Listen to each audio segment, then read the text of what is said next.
Hello, my name is Zoe Abu-Baidoo. Welcome to this edition of Citi News Daily on Citi TV. Coming up, mental health care disrupted for the second time at the Ankaful Psychiatric Hospital due to an indefinite strike by nurses there, and government says making the special petroleum tax a specific levy would minimize its impact on the consumer.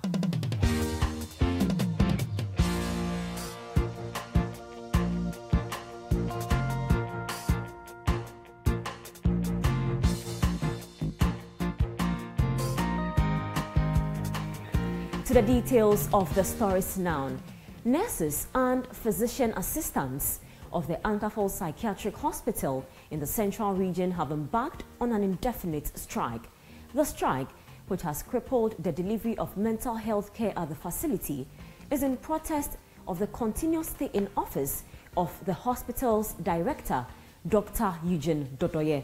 The nurses who began the strike today have accused Dr. Dodoye of maladministration, intimidation, and harassment, among others. When Citi News Daily's Joseph Akommensan visited the hospital, only 3 nurses were seen attending to patients in the various wards. This will be the second time the nurses are striking over the same issue. Meanwhile, in an interview with Citi News Daily, the PRO for the Ankaful Psychiatric Nurses Group, Emmanuel Ofori, said his colleagues will only return after Dr. Dodoye has been removed. Dr. Eugene Dodoye's presence in the hospital is a psychological stress to us. And so we are notifying our immediate supervisor, who is in the person of the Health Authority CEO, to take action. The nurses are not coming back to work until the hospital director is removed. Now let's move to the education sector now. Some alumni of the Kwame Nkrumah University of Science and Technology today petitioned the Ministry of Education to prevent school authorities from converting the Unity Hall of Residence from an all-male facility to a mixed hall from next academic year. The spokesperson for the Old Continentals Association, George Tete, says the decision is an affront to the heritage of both the hall and the university, and hence must be stopped. West Africa, yes. And what we think the university must do is to help raise it globally, yes. Increase it to be the all-male hall in the whole world for a purpose. But the university wants to destroy this legacy. All what they are seeking to do is that if the hall takes 1,200, if they want to bring in 500 females, technically they are ejecting 500 males. Is that the solution? No, that's not the solution. That's not the solution. So we are saying that this is an opportunity for the university to appeal to the ministry with a proper budget, explaining its position with regard to the STEM program, build annexes, go into partnership with hostels around, and then when your increment comes, take the ladies there. As well, in Queen's Hall is a mixed hall. You can convert it into an all-female hall. Then now we have 2 female halls, 2 male halls, and 2 mixed halls. When that is done, the university will have 4 pathways to send women.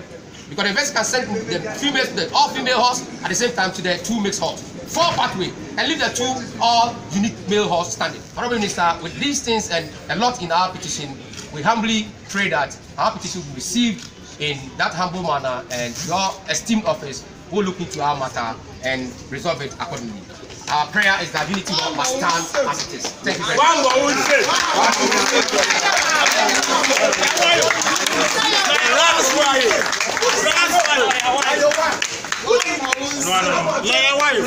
No. We'll hear a word or 2 from the minister. Continental himself. Thank you. I'll receive it. Thank you. Thank you. Now, 7 of the 14 persons standing trial for the murder of Major Mahama are currently without any legal representation. This is because their lawyer, who represented them during the committal proceedings, has withdrawn his services. The lawyer, George Bernard Shaw, says he had to withdraw his services because of challenges he was facing. Today's hearing is the first since the case was moved to the High Court. The court on the next hearing is expected to empanel a jury to enable the trial begin. The deceased, Major Mahama, an officer of the 5th Infantry Battalion, was attacked and killed by some youth who mistook him for a robber in May last year. Parliament has passed the Special Petroleum Tax Amendment Bill. The bill, which was passed under a certificate of urgency, will reduce the special tax on petroleum products from 15% to 13%. The amendment follows recent calls from the minority for the special petroleum tax to be scrapped. Before it was passed, the minority expressed its disappointment with the margin of reduction, describing it as insignificant. But a Deputy Finance Minister, Kweku Kwating, tells Citi News Daily that making the special petroleum tax a specific levy would minimize its impact on the consumer. But our focus is not so much a reduction in the fuel prices now as it is a long-term strategy to ensure that consumers pay less as fuel prices go up on the international market. To our final story for today, let's go to South Africa, where South Africa's parliament has elected Cyril Ramaphosa as the country's new president. This comes after Jacob Zuma resigned yesterday following intense pressure to do so from his political party, the African National Congress. Ramaphosa's election today was met with singing and dancing by some members of the National Assembly, while members of the opposition party, Economic Freedom Fighters, staged a walkout. Here are excerpts of what transpired in South Africa's parliament during Ramaphosa's election. I'd like to thank all the members of this assembly. I thank you for the honor that you bestow on me by electing me to this position. I truly feel humbled to have been given this great privilege of being able to serve our people. I also want to extend my gratitude to leaders of political parties who are here, as well as the media. This, for me, is a truly humbling occasion. Soon, once I'm sworn in, I will no longer be a member of this House. I will miss being a member,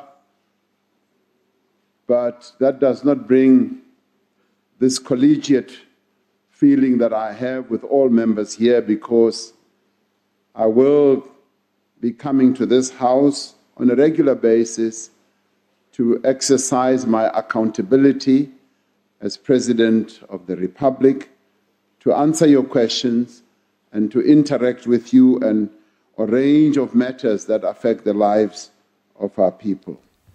That's how we wrap up today's edition of Citi News Daily on Citi TV. Do log on to citifmonline.com for more stories. My name is Zoe Abu-Baidoo. Thanks for watching.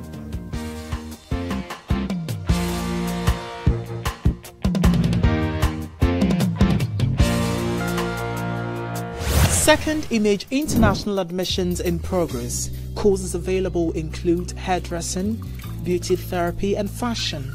Call us 10243 331 999. Evening and weekend classes are also available.